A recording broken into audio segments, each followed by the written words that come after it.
This is Coffee with Kelly, a dynamic podcast that's dedicated to driving positive change in school safety.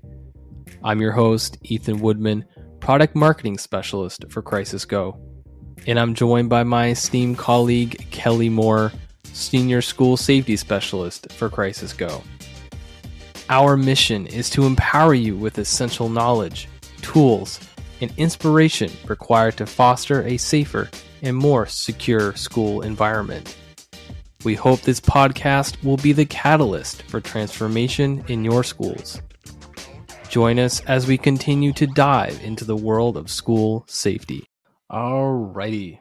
Good afternoon, Kelly. Good afternoon. We're doing this late. Yeah. Just because we can. Just because we can. Yeah. But you still have coffee. I do still have coffee. I drink coffee almost all day long because it's... Yeah, I had a little bit of the cold coffee earlier. It's kind of getting to that season where I'm probably going to more likely have some like cold brew type of stuff later on in the day. It was almost 80 degrees at 6 o'clock this morning for us. So, wow. That's hot. Dang. Welcome to Virginia. Yeah, hopefully in the summer. I don't get that kind of weather soon. I'm not a huge fan of super hot weather, which is why I live in the Northeast. I prefer cold over heat, but I'll deal with both. I'll be okay. I'll survive. What do we got going today? We've picked out two articles. Which one would you like to start with? Let's start with the first one. The first one that I mentioned. Okay, all right. So about last week, so this was June 10th, a little over a week ago, 8 days ago from when we're doing this, there was what they are referring to as one of the worst mass shootings that they have experienced in Austria. So this was also a school shooting where a 21-year-old went in with a couple different firearms and committed mass violence, basically. Yeah. Unfortunately. And so we bring this up. I mean, we unfortunately talk about these things just to bring them to light, but then this also has a very interesting aspect to it because typically you see these things in the US. You don't usually see a whole lot of these. Yeah. And one side of the argument of, this stuff is that this is uniquely American. This is uniquely an American problem. And I've been saying it for many years that we've had some pretty horrific scale-wise incidences in Europe and Eastern Europe and other places around the world, that it's not uniquely American. Do we have more of them? Probably. Do we have more of them per capita? Probably. I don't know the stats there, but this is not uniquely American. And this is a worldwide problem. Sure, could you say that it started in America and migrated over? Sure, you can say that. But what does that solve?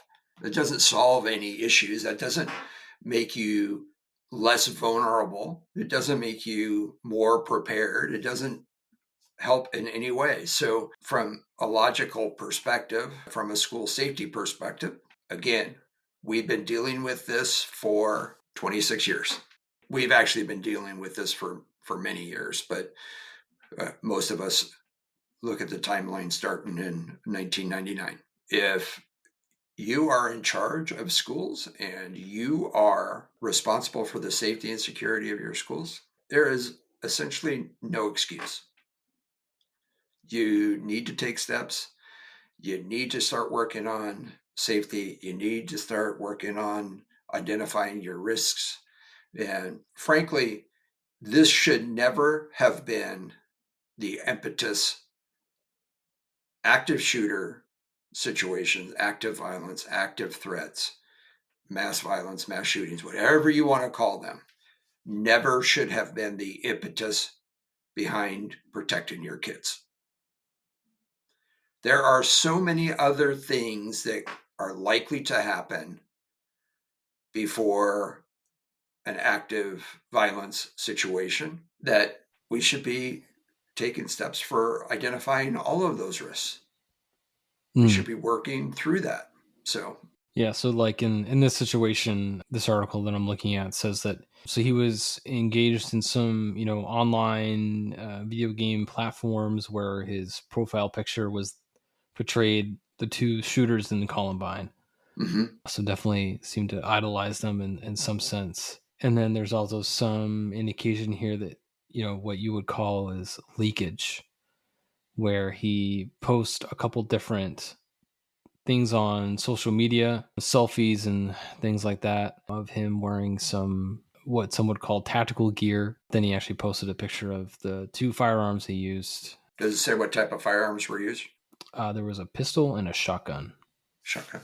Yeah. According to his post, it looked like he had just purchased them soon before. He was 21 at the time, I think almost 22 actually. So I want to say Austria requires gun ownership.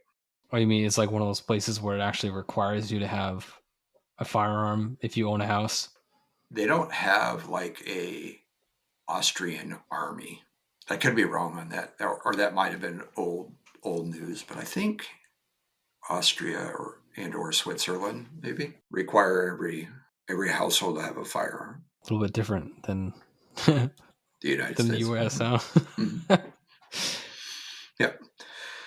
Oh man, I don't hear about this a whole lot in our typical US platforms.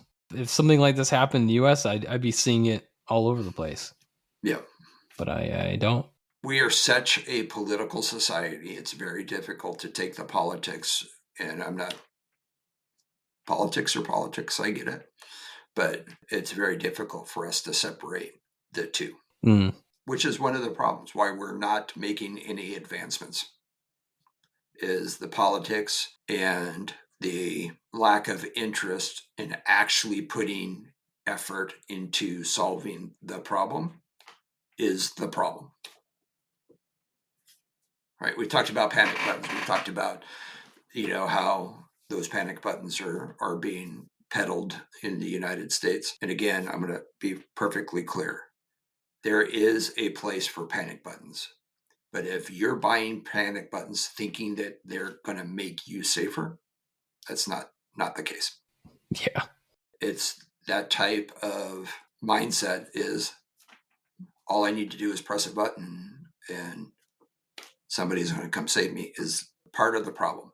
We're not creating a safety culture because people think they have a little button around their neck, whether it's a badge, a button, a horn, I don't care what it is. If you're waiting for something to happen, but you think that pressing that button is going to make you safer, then you're not going to start looking at the causes, the root causes. You're not going to start looking at prevention and mitigation. And so when we talk about that, that's where it heads to. It makes me wonder, do you think the other countries feel the same way about all this as what's typically talked about here? Like, do they have a greater sense of like, I wouldn't say sense, or just a greater version of, it wouldn't happen here type of feeling? Is that what's the case here, or is it just strictly a U.S.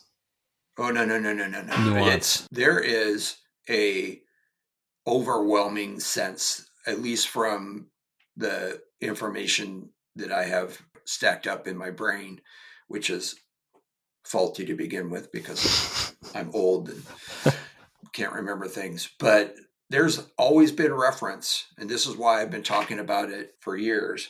There's always been reference, even from the non-American countries, that this was uniquely an American problem. I talked to, I forget his name, but he was at one point, I believe he was the head of the Scotland Yard. And I talked to him about this problem because I had been involved in two of them. When I talked to him, he just said, we don't have a gun problem. And I go, really? And he goes, yeah, we have a knife problem. Yeah. They definitely have a lot more stabbing incidences than we do. and so forth. And they don't allow, obviously, there are firearms in England and Scotland and the UK, let's say the UK. But they don't allow certain types of firearms for hunting, yes, for other things, I believe, but they're very restrictive on their permitted ownership. So they don't have a problem with firearms. And he even said it. He says, we have a huge problem with knives. People are being stabbed all the time. So, in one respect, you say, oh, see, England's doing it. It's solving the firearms problem. Well, the bigger issue is they've never really had a culture of firearms, whereas we existed because of that. So we've always had a culture of firearm ownership. You might say, oh, we should outlaw firearms for everybody, but then we're going to have another problem.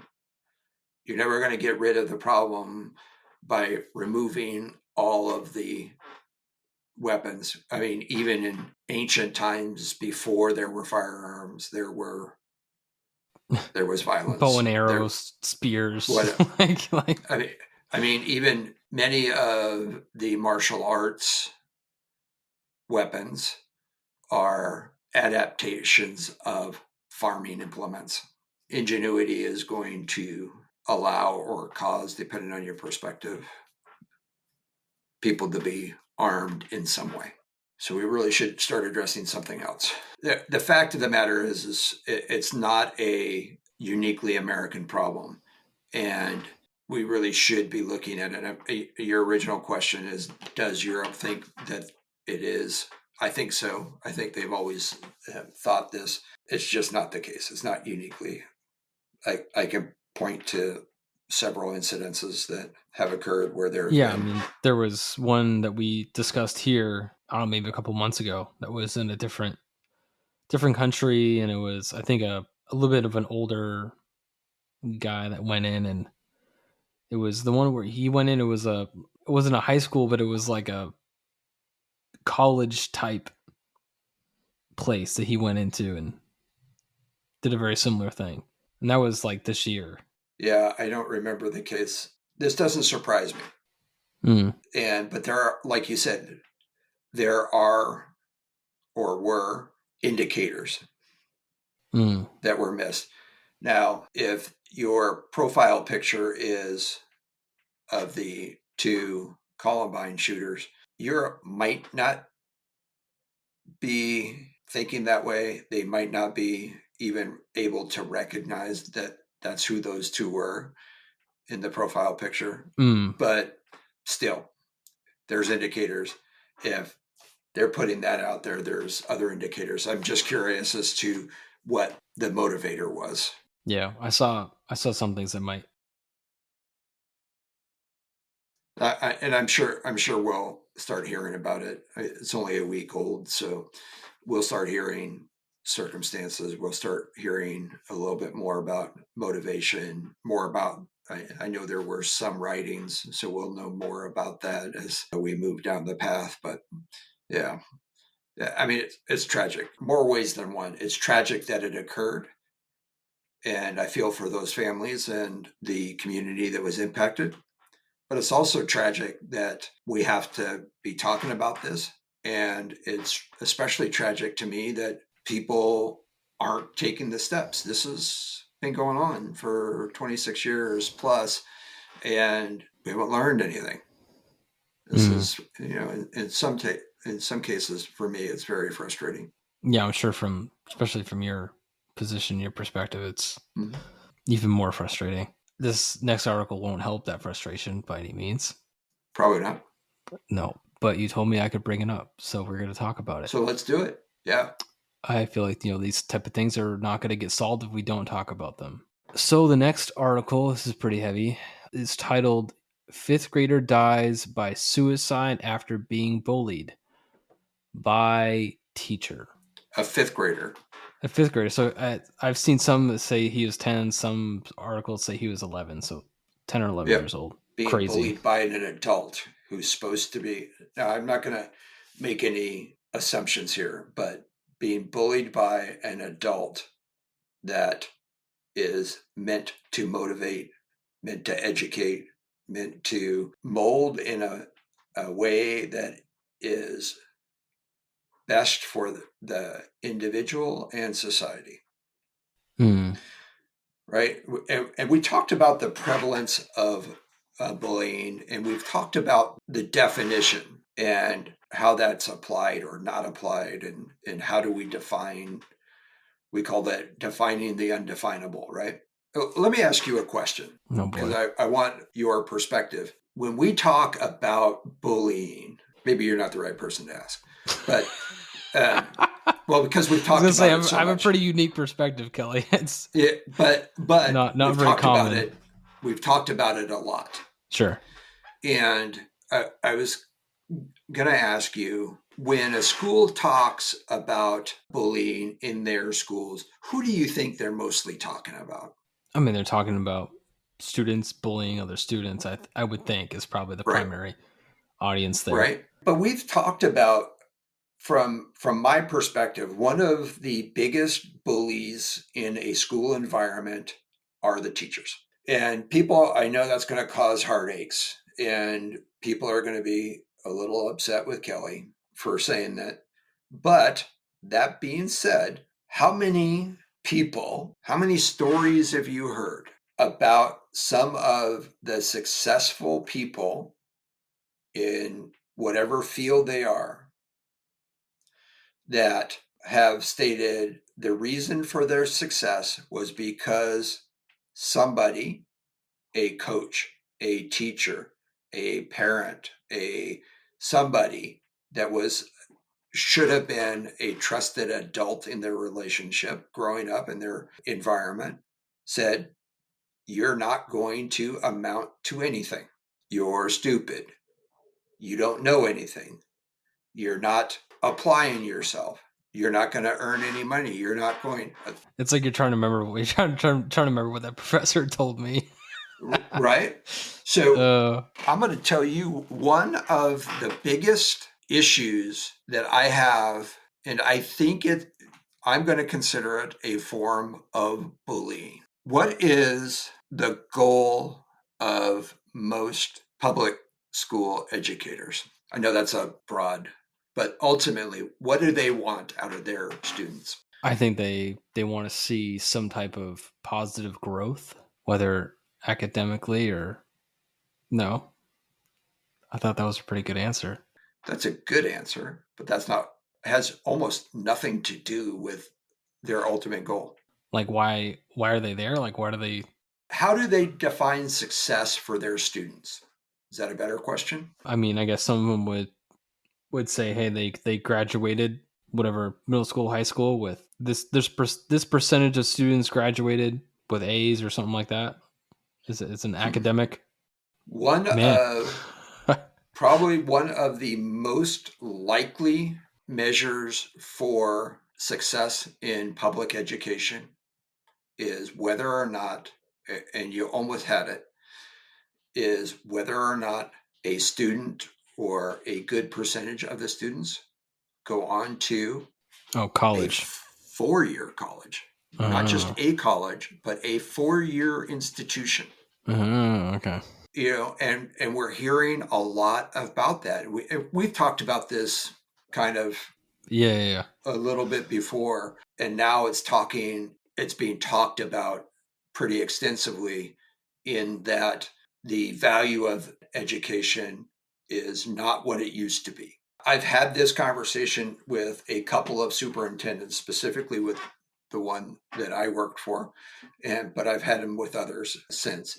How do you define success? And their success is defined by getting all of their little chitlins to a 4-year college. Not just a college, a 4-year college. So that excludes like basically all of the trades, because like all those trade jobs are like 2-year colleges typically. Right. Well, it's all of the community colleges. All those All those things could easily make you well over $100,000, like right off the bat.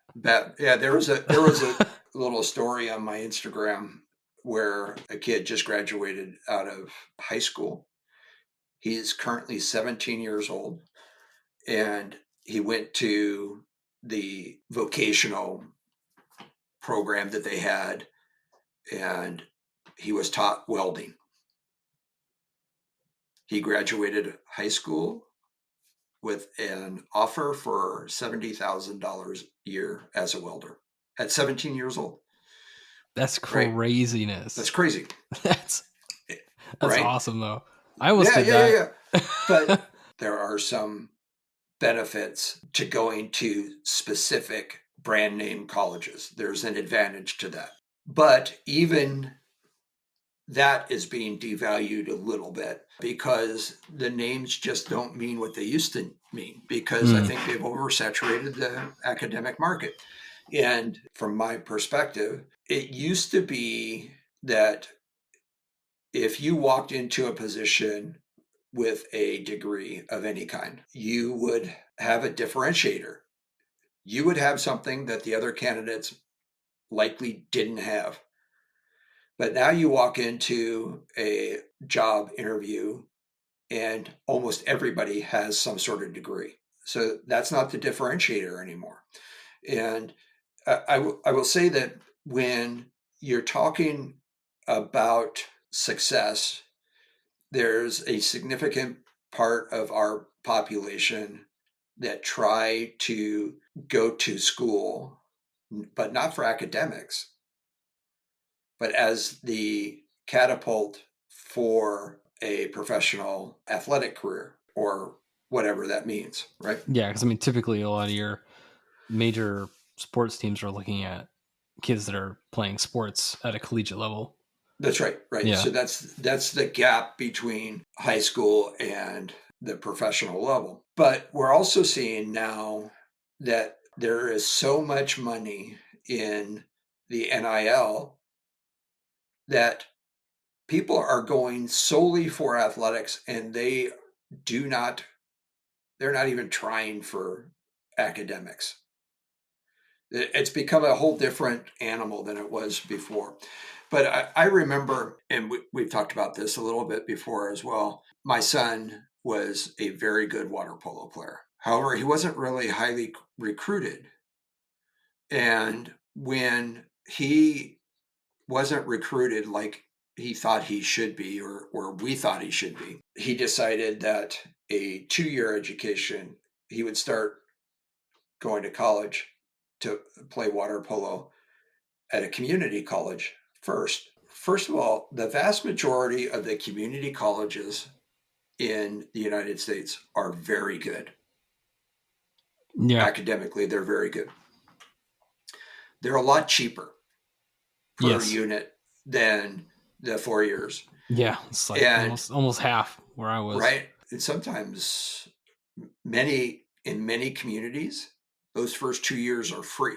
I will say that the vast majority of his classmates, his peers, who got offers to play at a 4-year level water polo, the vast majority of them were not successful. He ended up going to a 4-year school, having played 2 years at a lower level. His peers didn't get to play because they had people who were 2 or 3 years ahead of them in the water already. So they were much more up to speed with the speed of the game, the IQ and all that stuff.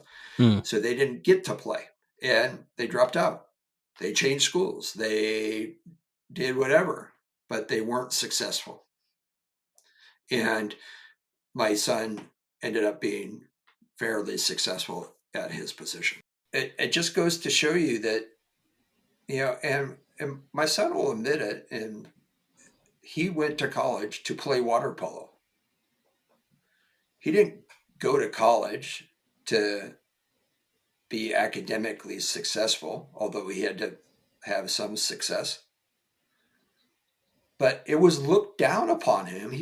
Why didn't he go to a 4-year school? This was coming from his coaches, his his school administrators. Why are you doing that? It came from a lot of the pressure of the other families. He didn't get this. He didn't get that. Why is he doing that?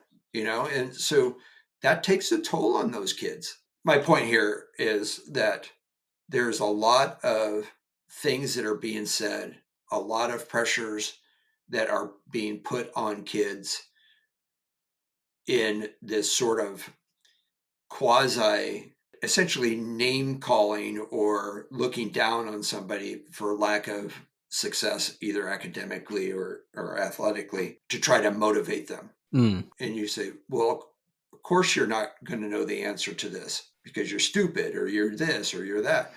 And calling kids out, I think you said there were some witnesses that saying, no, this teacher was.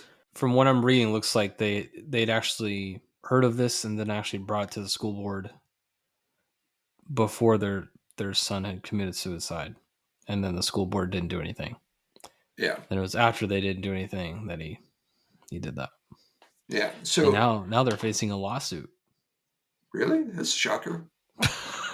Like, so I got to ask you this. Uh-huh. Maybe it's just me because I'm only 30 something years old. Why does it seem like I'm seeing this more and more?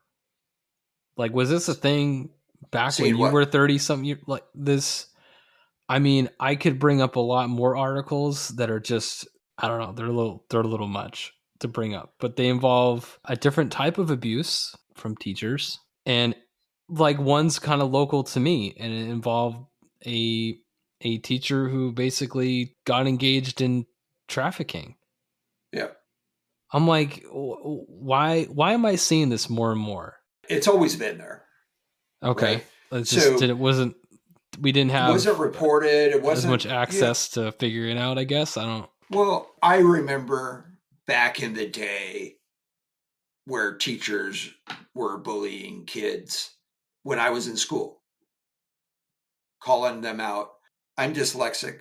Do you think you were seeing as much negative reaction from the student? Like, do you think you're seeing as much of the? I think there was a sense of survival for a lot of kids. All I got to do is get through this year. It'll be better next year, and what have you. Maybe a little bit more resiliency or something, or. Well, I think the culture was different back when I was in school. The environment was different. The expectations were all different. There wasn't an expectation that every kid was going to go to a 4-year school. Probably that, along with no Facebook, no social media. I'm pretty sure not too many people would disagree with me, but there will be people. We live in a victimization society culture. I think that has a lot to do with it. There's been some studies about the American diet and how that impacts mental health, other issues. There's the politics that causes a lot of anxiety and the feeling of being victimized. The politics are victimizing people, right? So there's a lot of stuff going on. Plus you add in social media, the anxiety and depression and all that stuff that has caused the lack of good diet, the lack of exercise, the lack of all of these things that all have to play. Now, I'm not trying to downplay everything and say, oh, this is the cause or that. Like everything else, there's so many factors involved. But I think when you start combining them all together, it certainly exacerbates the potential. If somebody was likely to have it, then it becomes more likely to manifest itself. So, yeah, it's always been there. And there is a sense that to be a civil society, we can't do certain things. Yet, human nature and Mother Nature almost exclusively determines success by power. And who has the power? You can take that for what it's worth and go from there. When we start talking about people in position of power victimizing our youngest members of our population, our most vulnerable, 10 and 11 years old, that is absolutely crazy to me. Yeah. I mean, I don't know, it just kind of makes me sick, to be honest with you. It's like, this is like what, the second or third instance of a kid this age committing suicide this year because of some type of bullying. Like, I bet it's much higher than that. yeah, I mean, I'm just going off of the ones that have been publicized a little bit more than. Yeah. I Back in the guess. day when I was in law enforcement, if you had a child death, anything less than a teenager, anything younger than a teenager, you automatically considered it suspicious. You never ever considered suicide. Because kids at that age, when I was younger and in law enforcement, wouldn't even know that that was an option, Yeah. much less how to do it. Right? That's And crazy. you would hear every once in a while, just on a rare occasion, you might hear of a high schooler or maybe one of the higher grades in middle school, but a grade school child, even considering it, is crazy to me. For many reasons, we now have to start considering that. It's tragic. It's generally not even in the conversation when we talk about bullying. What I meant to say is the fact that it's one of the adults or many of the adults in the school building that are the cause of that is crazy to me. I'm trying to find out because I'm sure someone will ask the question of like, How did what? was it because he had access to a firearm or something like that? That's something I haven't seen. Oh, And you're trying to look for the manner? yeah, just to have that rebuttal of like, what, how did he do in the sense of like, is there some responsibility from the parent side? Like if you're leaving access to a firearm or something like that, then you have some responsibility as well. So I'm just Yeah. trying to find that. You have a responsibility for the end result, but not necessarily the influence. You know what I mean? I go to look for this, and it's I think I'm clicking on. It almost makes it seem like it happened last year, but I go to click on it, and no, it's a it's a different thing altogether. Same age, Mm-hmm. but it's a different thing. And this one happened like last year, and it said parents say they called the school 20 times. This was a different event that happened last year. Yeah. So yeah, it's happening more than what people want to speak about, apparently. Yeah. Well, and do you think the school documented every one of those?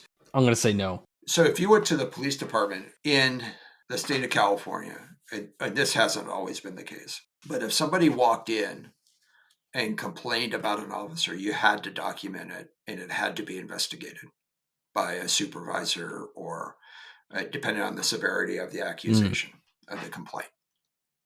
So they start tracking that. You think the schools do that? I don't think all of them would do it Nope. to that length. And in fact, I'll bet you that many schools actively cover it up.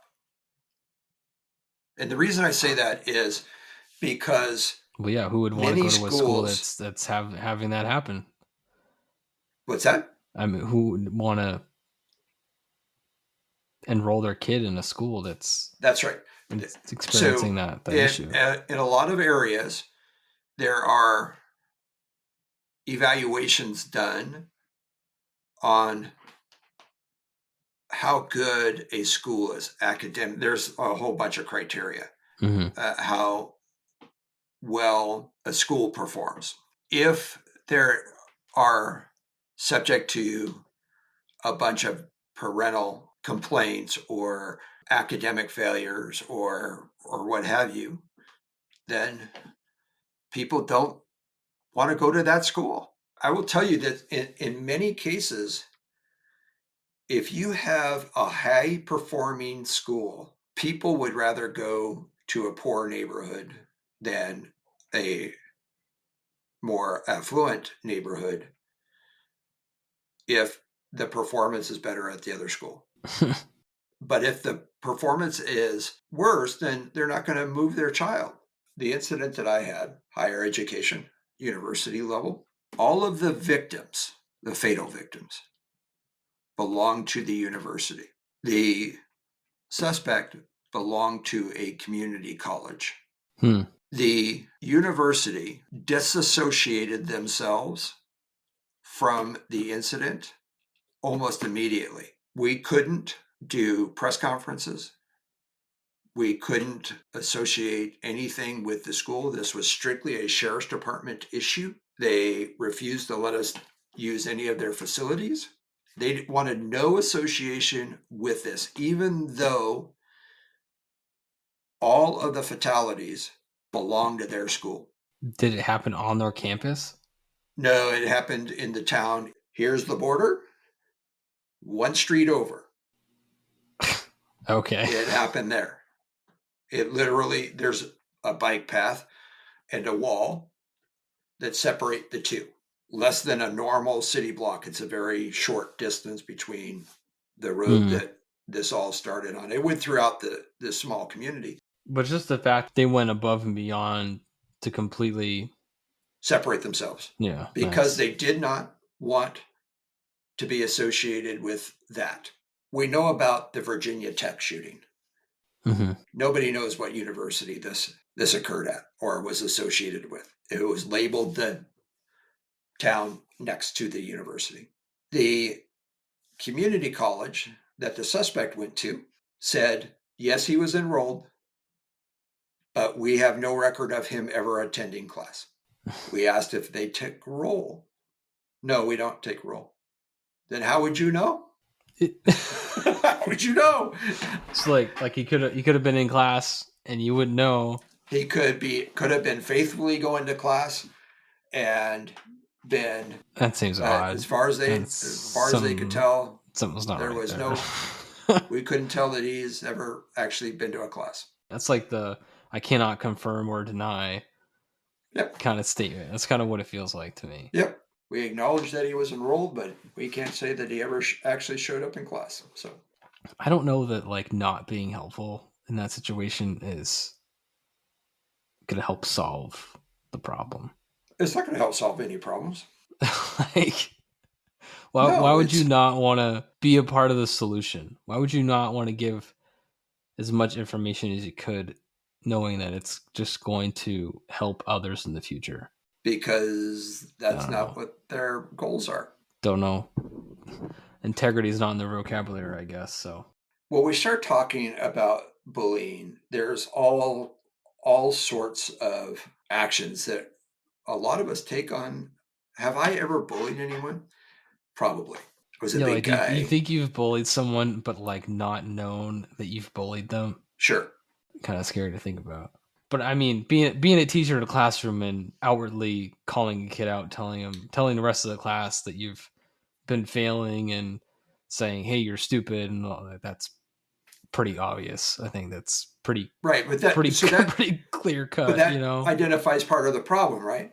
We've talked about this before, and I'm going to bring it up again.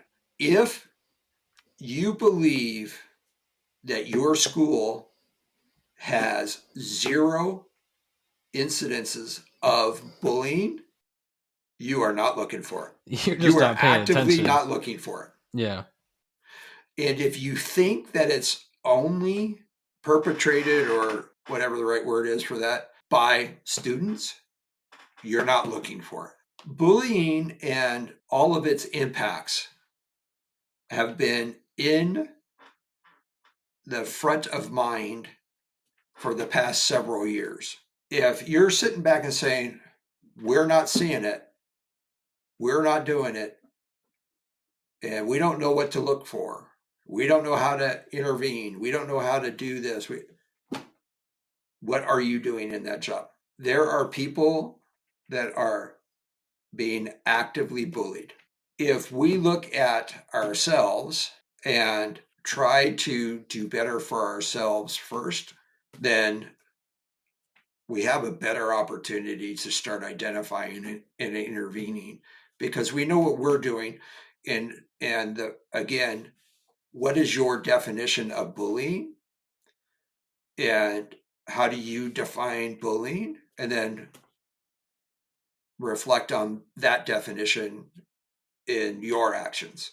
And the reason I say that is if we start looking internally into yourself and you start identifying behaviors that you say, oh, that matches the definition that we're using, then stop. And start looking for those behaviors that are manifesting in yourself, looking for those in other people in your environment. Then we have an opportunity to start getting ahead of this. But until that happens, if we say we don't have any bullying here, this isn't, or it's just the 5-year-olds, we're never going to get ahead of this. You have to model the behavior that you're looking for. You can't run a classroom and call kids out and make fun of them and then expect your students to have good behavior. Like they're looking to you as a model, whether you want to admit that or not, whether they want to admit that or not. At some point, they're going to model your behavior in some way. What do they call teachers? Like a mentor? An authority figure. Right. Right? And so if you're an authority figure, you have authority over somebody. If you are inappropriately exerting your authority, your power over somebody, you're a bully. You're bullying somebody. Yeah. And if we're to look at bullying, many people, I don't know the stats on this, but many people believe that bullying is a learned behavior. To some extent, Kelly believes that is true. At some point, bullying also becomes not only a learned behavior, but the only behavior that you have in response to stop the bullying that's occurring to you. If you look at some of the target lists of kids who have made those, there are teachers on that list, on those lists. Yeah. Why do you think they are there? Not because they were their favorite teacher. No, because they were part of the victimization, part of the grievance. Because at some point, they felt they were treated unfairly. They were victimized.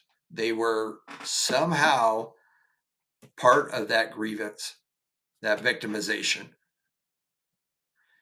Even if it was, I went to them for help and they wouldn't.